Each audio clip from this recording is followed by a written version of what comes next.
And thank you, Cheryl Rogers, for that beautiful piano number. She's the one that just made that up. I said I want it to sound like kind of All in the Family, kind of, hey, Colleen. Hey, how are you? Kind of like All in the Family or, happy, just happy. It was fun. It is happy. What you been up to? Oh, Lord, trying to get over this crud that I've had for like over a week now. I know. I picked it up in New York. I just got back from New York City. I had the best time. I saw Beetlejuice. All right, I flew out Friday to New York City, went to see my friend Rob McClure in Beetlejuice. He plays Adam, and he was incredible. He was also in Something Rotten. He had the lead in that. And he was, he come to find out he loves the Gaither videos. I know. I met him. You did? Well, when the right. troupe came here to Houston. That's right. They came. You had them over here, and they sang, and the whole cast came over of Something Rotten to my house, and I didn't have any food.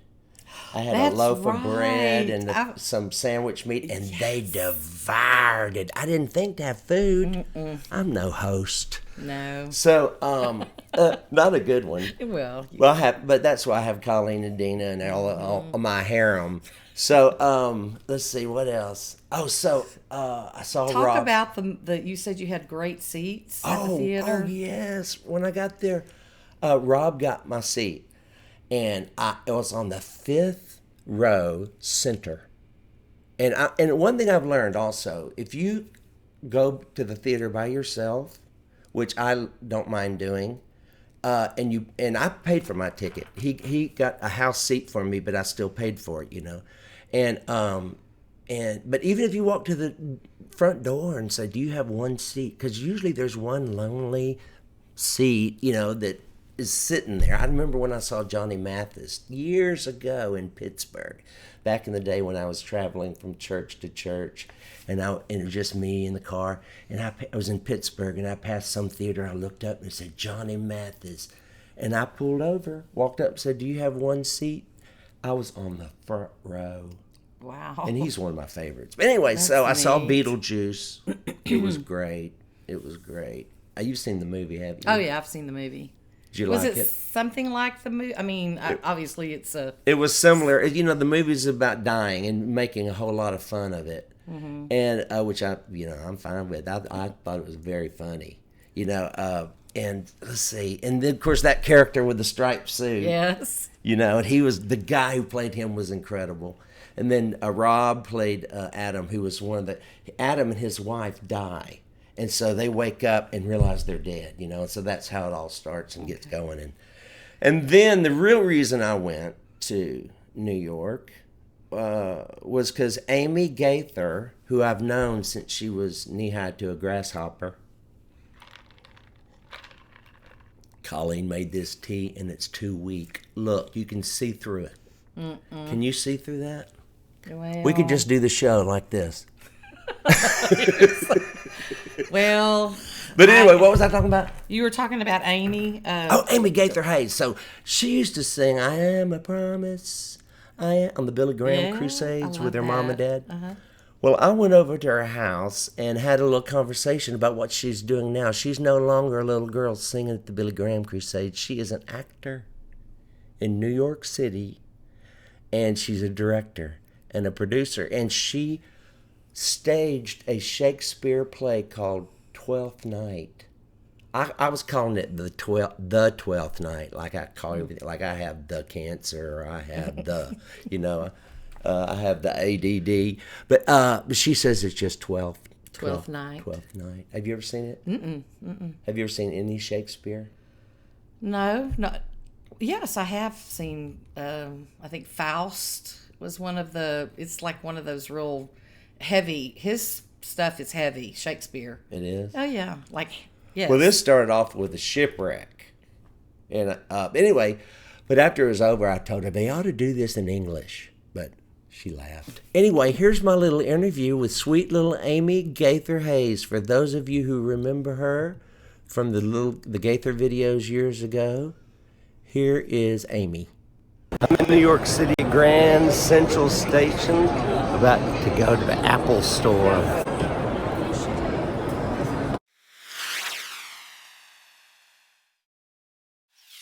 I am sitting in Amy Gaither Hayes' apartment overlooking the Hudson River in New York City. Most of you who follow me would know Amy because she's Bill and Gloria Gaither's third child, right? No. You're the baby? No, Benji's the baby.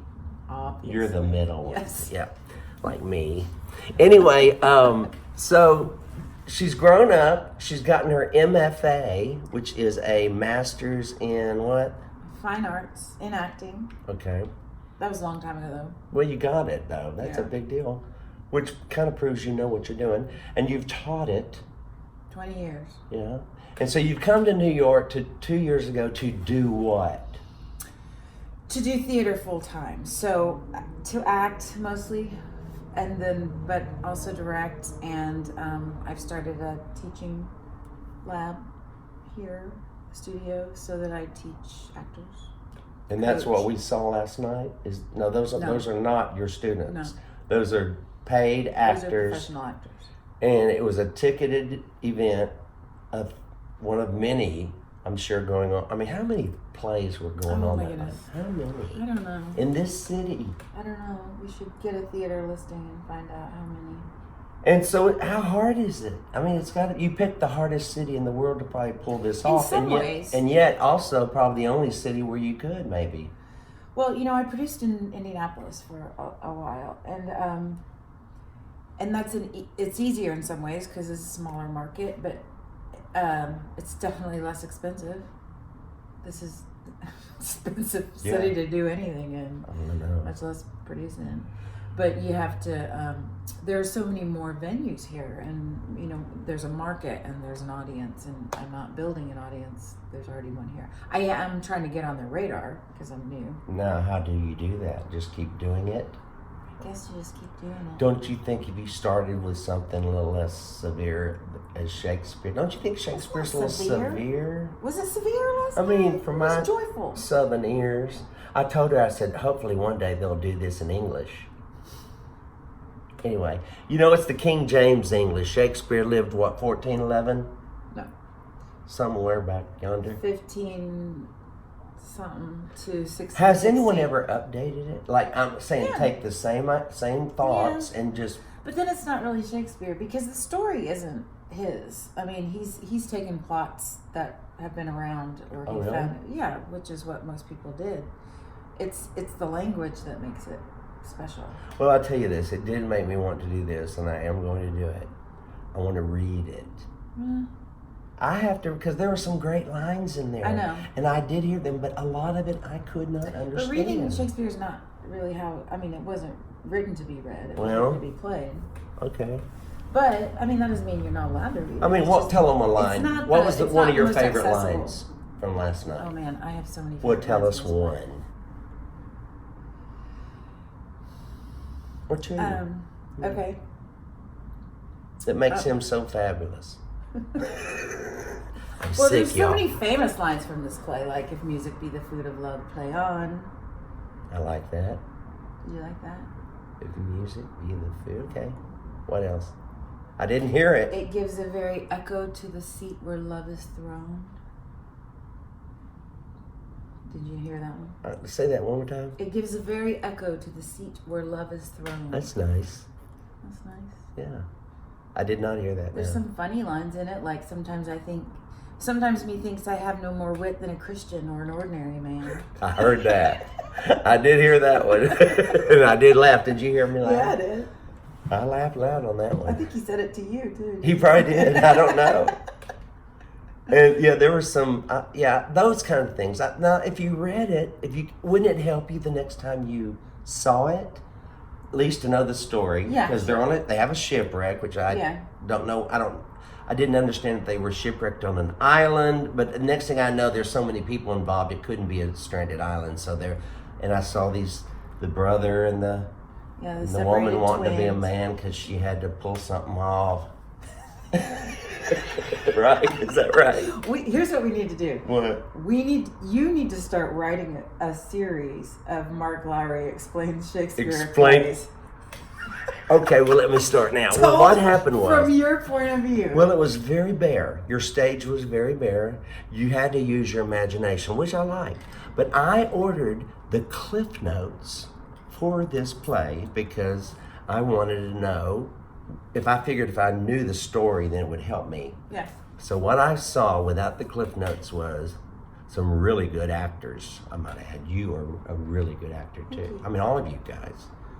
They're professionals. So of course they were good. And I did my best with my 60-year-old ears I wasn't ashamed to be doing this. And so I wanted to hear. I wasn't there. I didn't pay my money not to hear. And so I'm picking up as many lines as I can, but they're shooting them out, and sometimes he did not put them in the way we would align a sentence, like, "Oh, thou shouldst come over here, would you?" Or whatever. It's like he puts everything. Well, you've heard of iambic pentameter. You know what that is. So when he's writing in verse, okay, he's writing in iambic pentameter. I did hear a lot of verse. It sounds like a lot of those people start quoting lyrics. So in the rhythm of speech, an iambic is da-dun, da-dun, unstressed, stress, da-dun, da-dun, da-dun, da-dun, da-dun. Pentameter means 5, so there's 5 of those in a line. Da-dun, da-dun, da-dun, da-dun, da-dun. Da-dun, da-dun, da-dun, da-dun, da-dun. It is actually how native English speakers naturally, we kind of naturally speak in iambic pentameter. Also, here's something kind of cool.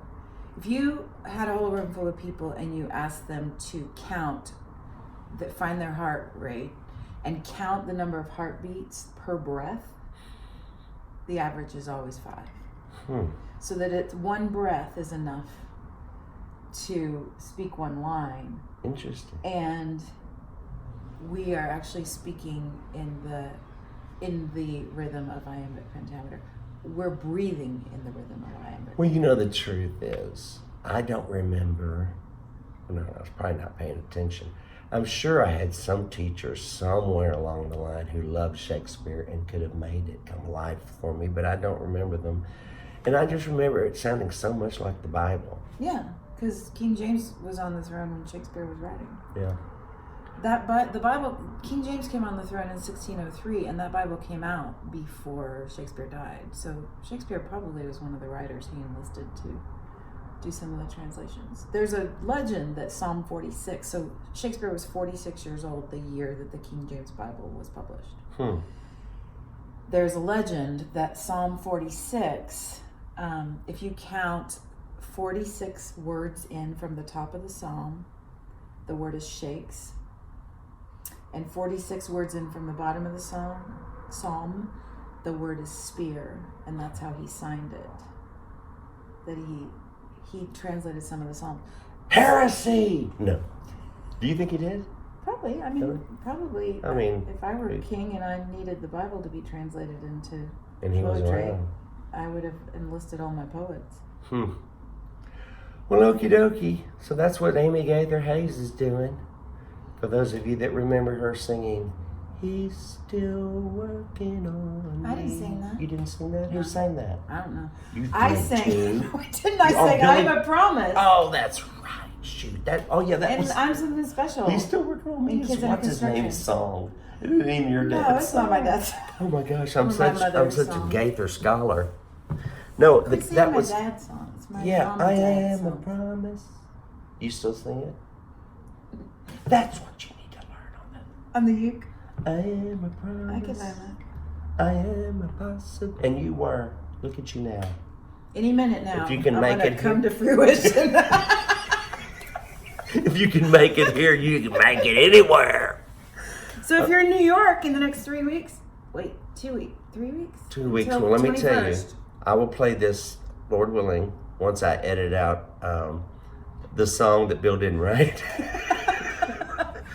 It's Candy Christmas's dad, Hemphill, wrote. Hemphill, He's right. still working on me.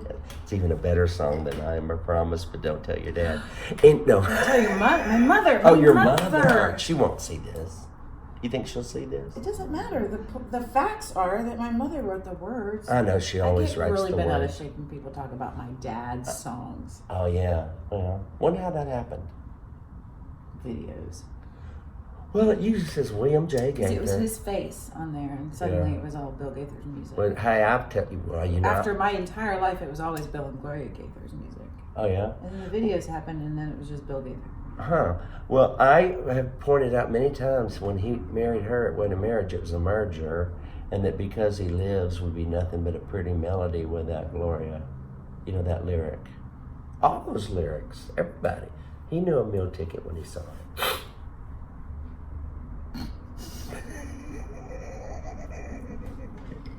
Listen how sick so many I am. comments I could make. Go ahead. We're still rolling.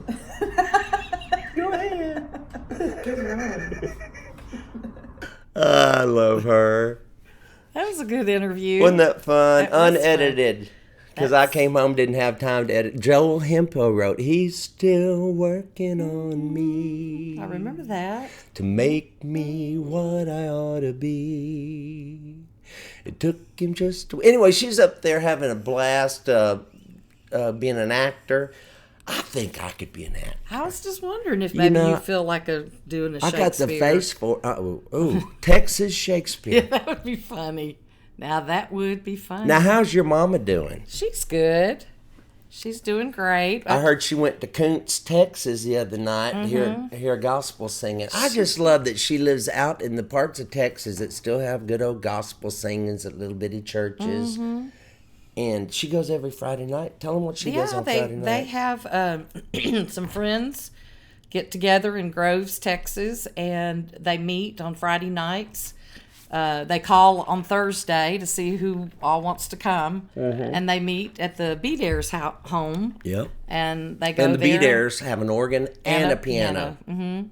And they go there and they just sit and sing all the old hymns, out of the books, and out of the hymn just books. Enjoy it. They have just a great time. And so Colleen picks me up at the airport. And she's telling me this, and I've talked to Brett, my pastor, about this. In fact, he mentioned it to me as something similar. And I think it would be cool to try to have a hymn sing, or gospel sing, hymn sing, I guess. And instead of having the hymnals, put them up on the screen, so like they do, the young people do with those new songs. Put them up on the screen, the old Fanny Crosby songs, and most of us will already know them. But for those who don't, right, they don't have to look down, because when you sing and you look up, you project better. And so I thought maybe once a month. I don't know. I'm just talking out of my head, but nobody sees this, But it would be fun, like on a Tuesday night, early, so all the old people come and have a gospel sing. A little sing along. That sounds with an fun. organ and piano. Maybe Stan Whitmire, fly him in, put him on that piano. He knows every hymn. Or Mark Carruthers up in Dallas, make him come down. And there's so many people. Anyway, that was an idea. Tomorrow, I am going to see my sweet Courtney Lowry Tate and her husband Josh, my nephew-in-law, they're just incredible. They have moved to Texas.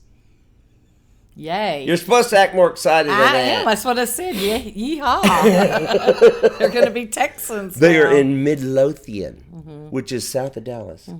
So I'm going up to see them. My brother and his wife are Natasha, the best thing that's ever happened to my family. His wife. Never called her his wife before. Natasha. Or Natasha. We were talking about that. Yeah. I say Natasha, and we say Natasha, but I say Natasha. Anyway, she's going to be there. Can go either way. Because they're helping unpack boxes and all good. that kind of stuff. So I'm going to drive up there, and then I'm going to drive right back either Wednesday morning, because I'm starting this little men's group of 4 of us to just read the Bible, and I don't really know what's going to happen, but it's a program, and I'm not real familiar with it yet, but I will be. And so that starts Wednesday.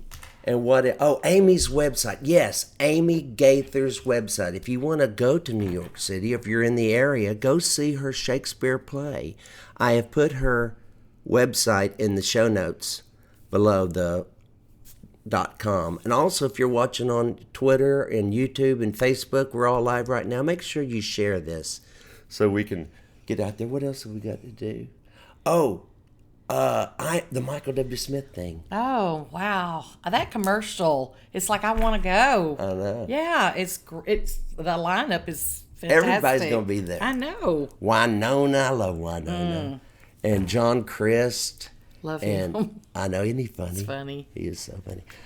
Who else? I can't think off the top of my head. Well, let's just show that commercial, y'all. If you live anywhere near Nashville around this time, please come see this. Michael W. Smith, 35 years of Friends at Bridgestone Arena, April 30th. A once-in-a-lifetime multi-artist celebration featuring Amy Grant, CeCe Winans, Winona, Jordan Sparks, Mercy Me, Shonda Pierce, Vince Gill, Sandy Patty, Matt Barr, Ricky Skaggs, Newsboys, Randy Travis, John Christ, Natalie Grant, the Gatlin Brothers, Danny Goki, Brian Littrell of Backstreet Boys, and so much more. Tickets available now at Ticketmaster. Michael W. Smith, 35 years of Friends. Yeah, that's going to be fun. I can't say what they've asked me to do, but you can probably figure it out if you followed my career. But, what was I? Oh, we have some product. At marklowry.com, we have a special going on tonight. And let me just show you. Where is it? Right there, right in front of Colleen's face. This week's special is 2 CDs. You get the How We Love CD and Unforgettable Classics. Unforgettable. And that's with a cold. You ought to hear it with the orchestra. 2 for $15. And if you've already got them, buy them, give them to somebody. And help support Mondays with Mark. We don't need it, but, if you want, I'd love for you to have the CDs. But I love doing this. I look forward, how much I look forward to this. You do. I want to. I mean, you just got off the plane and it was like, you got to get going. Got to get here. So we get... Because we got to start on time. And my very special guest tonight is Danny Jones. Now, I've known of him for a long time. But recently, I did a concert in the last year or so where I was around him a lot. And what a quality guy he is. He is the publisher of the Singing News. And so I asked him if he'd be a guest on Mondays with Mark. And he graciously agreed, and we taped that conversation because I wanted to make sure I got it right. And here it is, Mr. Danny Jones, right here. Danny Jones, welcome to Mondays with Mark. Danny Jones is the publisher of the Singing News. I've been reading the Singing News since I was a kid. Well, That's not too long.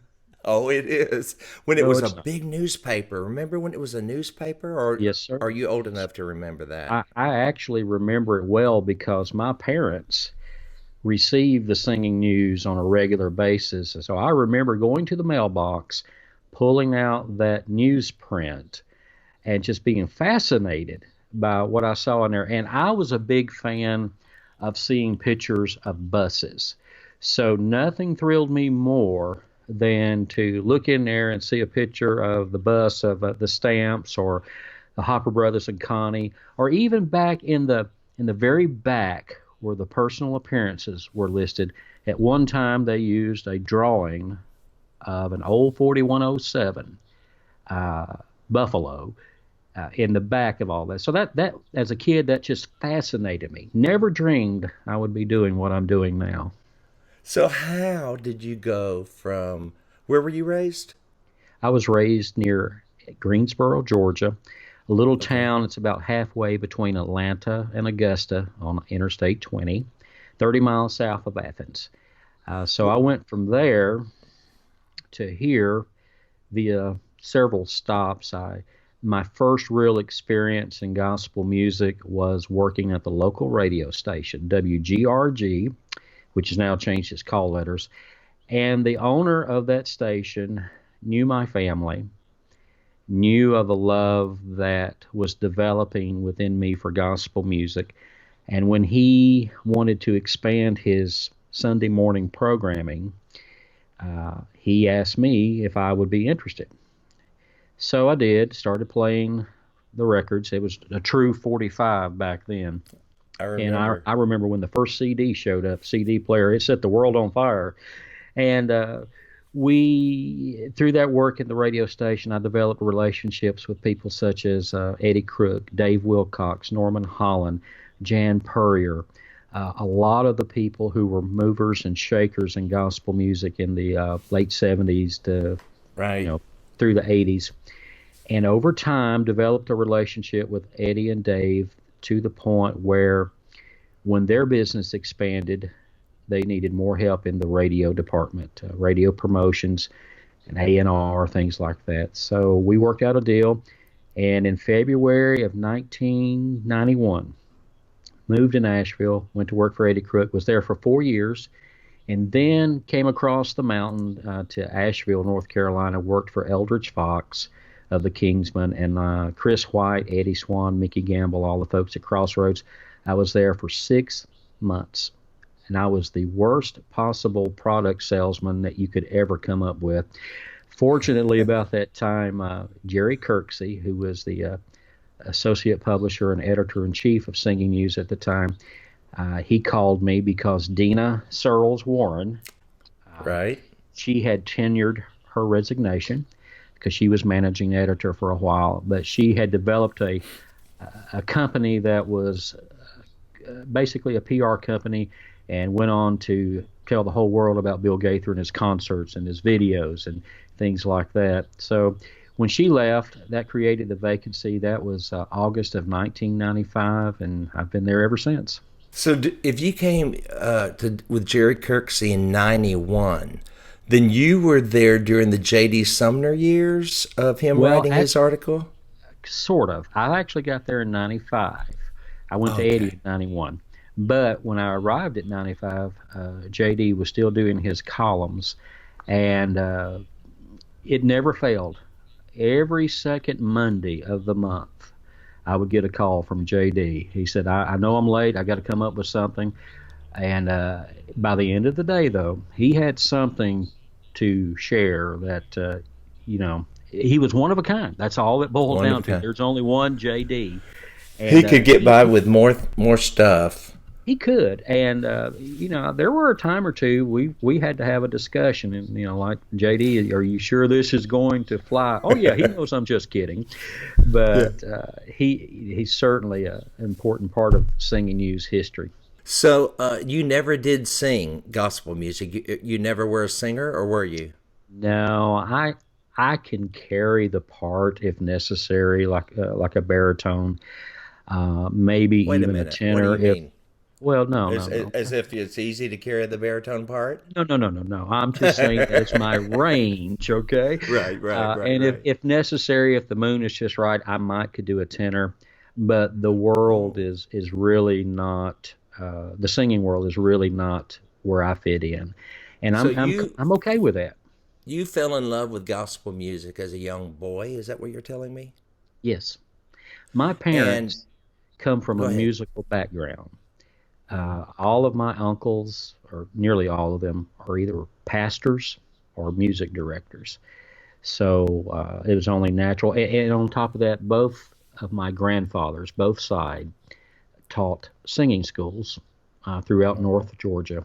So the music, especially the music found in the Redback hymnal, that's just so infused in our entire family.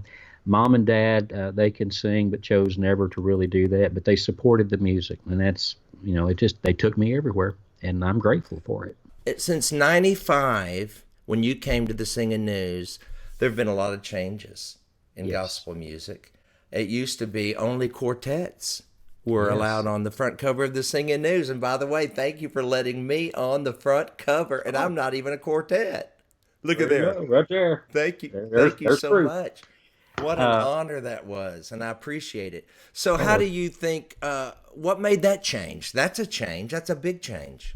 Well, actually, that was a change that didn't happen overnight.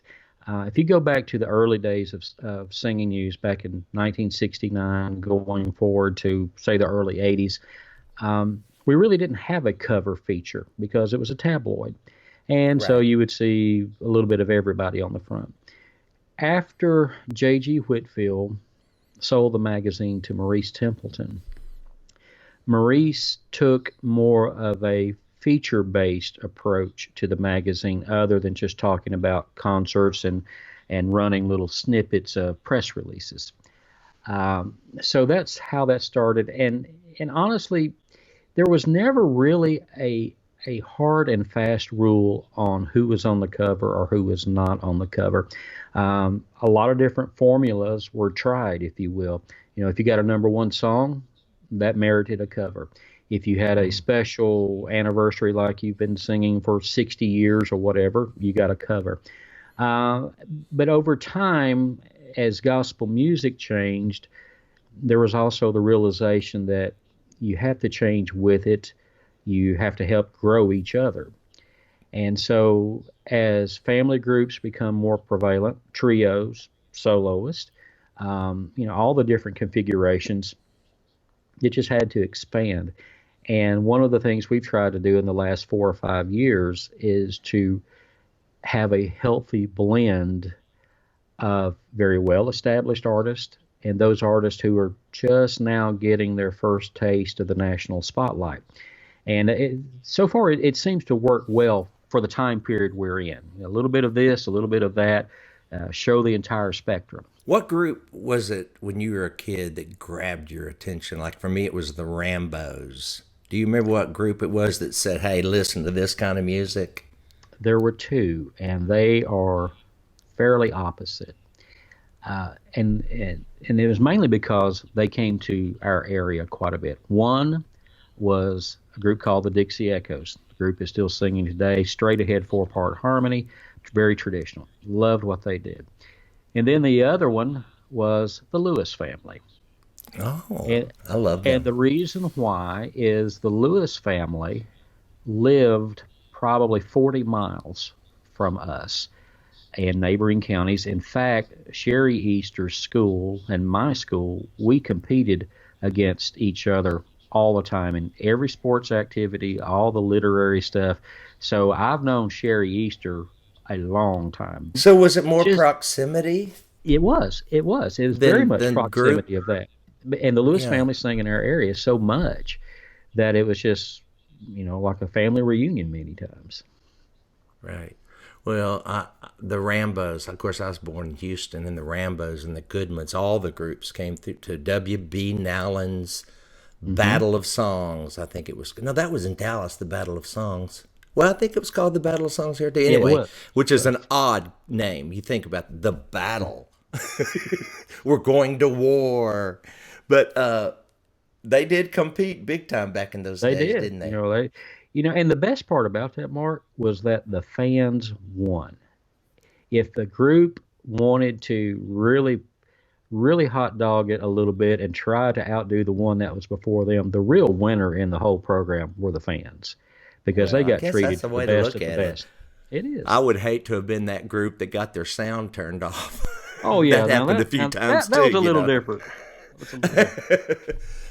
But it's fun to hear those stories. But when I came into Southern gospel music, I came in as a child. In fact, I was in the singing news and some old article when I was 11, when I recorded for Benson as a child.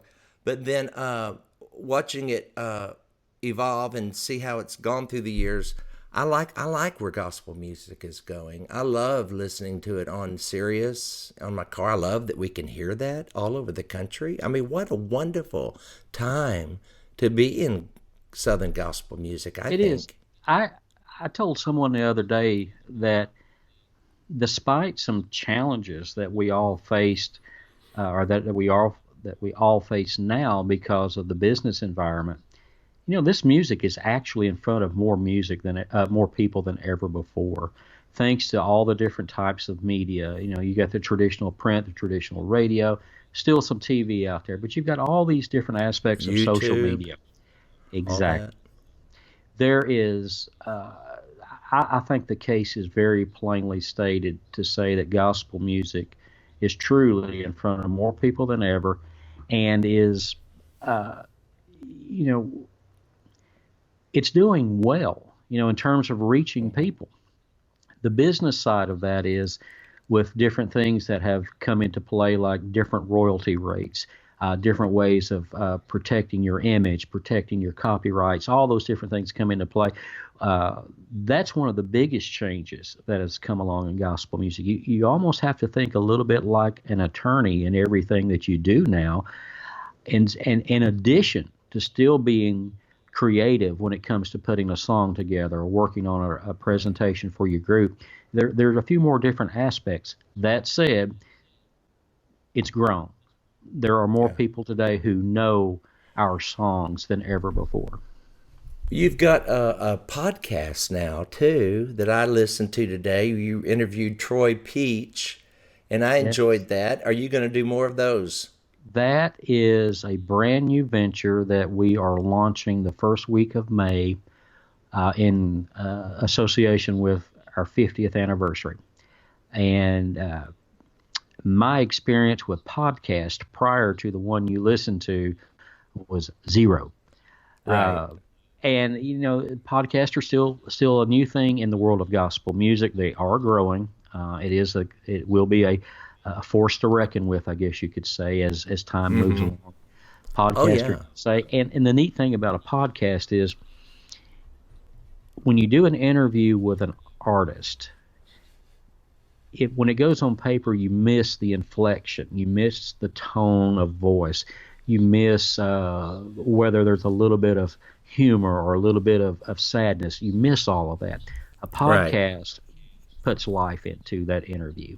So that's what we're going to try to do. We've got some other ones put together. We've got a few more artists scheduled, and so we're looking forward to it. It's a fun thing. It's called Danny's Diary. I know, Danny's Diary. And if you have an iPhone, you can search for podcast, Podcast. You have that app on your phone. Click it and type in Danny's Diary, and it'll come up. And then you subscribe. Just like I've taught you with dinner conversations. Yeah, everybody needs to. And that's what I love about Mondays with Mark is that it's except for this interview, we're taping this to be played on the show, but it's live and it's immediate and you can talk now to the people and they're watching, and I just love that. And you're right, inflections are so important. And also, mainly, I think gospel music, what I loved most about being with the vocal band is they all believed what they were singing. How important is it, do you think, that you believe what you're singing? Life experience is gospel music's best friend. And unless you've experienced a moment with God, I think it's hard to really come across A, as believable, come across B, as sincere. But also, too, I think there's an element of that if you don't have the walk and you don't have all of that with you, it's just hard to be a true witness and a true servant. Yes, everybody who walks on the stage has a little bit of entertainer in them. I mean that's necessary. You have to have that. But at the same time, when it's time to get serious and time to drive the point home, if you've only superficially known the master, I think it only comes off as superficial.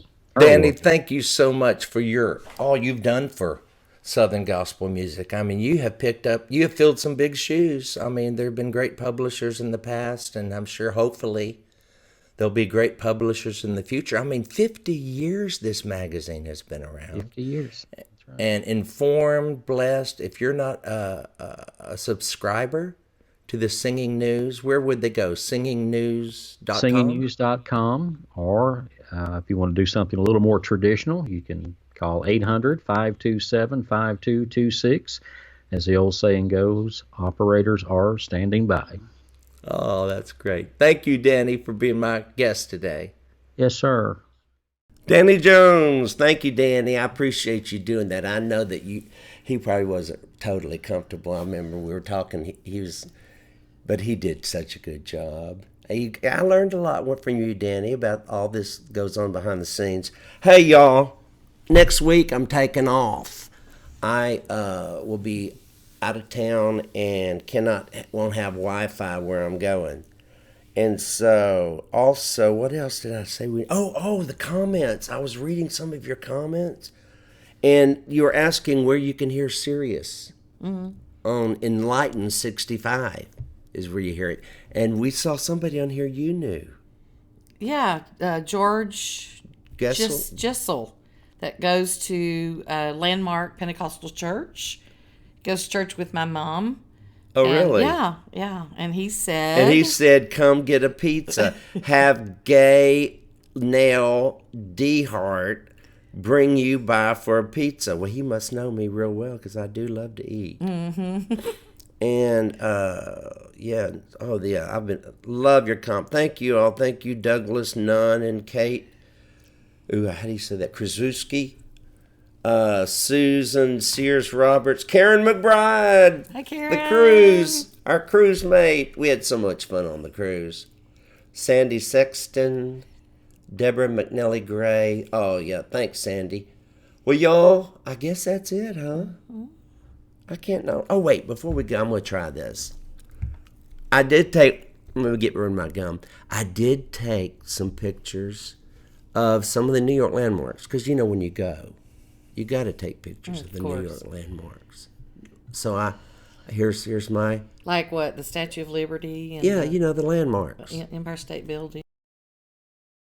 Oh, here I am in Grand Central Station, and then here's an authentic Mexican restaurant. That was a good landmark there. Oh, and if you don't get you a hot dog while you're there, it's delicious. They have stands right there. Have you ever heard of Peruvian Mexican? That's got to be a landmark. Yeah. And Sal's Pizza, it's New York Sal's Pizza. You don't go to New York without getting pizza. Sal's. And then there's that Indian restaurant by Desi Deli. Now, if you've never had Indian at a deli, and then Abtino's Pizzeria, their signs have. And then I don't know where this was, but they're having a lunch special. And then Ray's Deli Grocery with free delivery, they weren't open. And then there's Thai food. Look at there. There's Care Thai food. And there's Italian. Now, I did eat at this restaurant. No, not that. I just took a picture of that because there's food on it. And then, but Taboon. I ate at this restaurant called Taboon, and it is a Jewish restaurant. And I'm 11% Jewish because of 23andMe. I did where you spit in this thing, you send it off, and you find out that you weren't as much of a 57 as you thought. Heinz 57, 11%. Okay, tell me what kind of food you had. Okay, there was this fish that was incredible. I have no idea, but it was delicious. And then there was hummus, and that stuff, baba ganoush. Baba ganoush. Love that. Which is eggplant. Yeah. And then what's the other one? There was hummus, baba ganoush, and there was three of them. And then we had, this big puff pastry dish comes out right out of the oven. It looked fabulous. And so we ordered one of those, and when you peel it back, and they peel it back for you, there's these chunks of probably lamb. I don't know. You'd have hated that. But it was delicious meat and gravy kind of a thing, a pot pie kind of a thing. And anyway, it was good. Jewish food. Never had it. But I will have it again. I figure that's what we'll have at the marriage supper of the Lamb. You think? Yeah, maybe. Yeah, baba ganoush. Hey, y'all. I'll see you in 2 weeks. Love you guys. Good night. Good night.